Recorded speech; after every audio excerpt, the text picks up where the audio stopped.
Hello everybody and welcome back to the Fortress of Solitude. Today we're going to be checking out G.O.D.S issue 4 by Jonathan Hickman and Valerio Schiti. Hickman picks up quite literally in the final pages of issue 3, going back over the end of that issue as Robert Forson unleashes his plan before we flash back to see the life of Robert Forson, the AIM scientist that Oblivion has been using since the man was just a boy. Getting a story from the villain's POV or getting to stay with the villain for a while in an issue is always really interesting to me, since obviously the villain never sees themselves as that. And because Oblivion is so far beyond and above everything that we know as like good and evil, he obviously doesn't see himself as evil, and he wants to help Robert become the man he never dreamed he could be, and in turn help humans become what they are meant to be. We learn that Oblivion, or should I say the In-Betweener, sends Robert into a Skinner box, and he is there for 15 years as he undergoes re-education. Hickman uses this as an opportunity to show us the inside of the box, since we haven't actually seen what they are like inside, and it's quite interesting since it's very technologically advanced, but also there is definitely that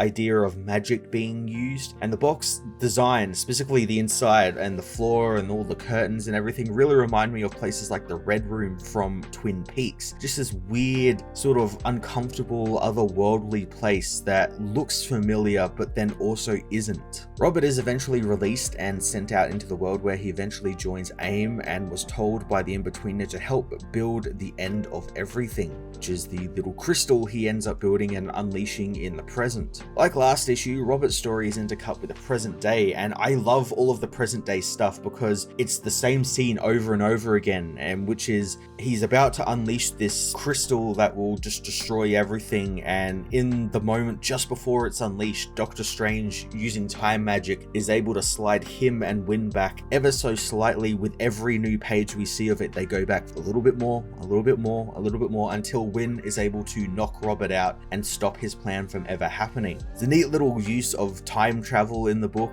where it's technically not time travel, but it really is time travel, since we're only going back, a fraction of a second. And I like it when things like that are used with time travel. I don't like it when characters, go back to the start of a story or something. I like when they use it in little parts where it's just to change one little thing in one moment. The team learn that Robert, like Cubist's core before him, was used by the In-Betweener, and decide that this has now escalated the situation, so they now are going to follow the source back to the beginning and sort everything out. Wyn and Aiko also come to blows when Wyn learns that Aiko has taken Mia in as what she calls a minion, which angers Wyn since it's upsetting the balance between both sides, and it's not something they wholeheartedly really agreed on. Their argument comes to an end when Oblivion returns, since he was there at the bar because he was owed something. He was owed Oblivion, he was owed the end of everything, and when that never came, he now feels that these characters owe him something. And when they renege him and basically, shun him and say, no, that's not happening, he gets extremely mad and ends up becoming an enemy of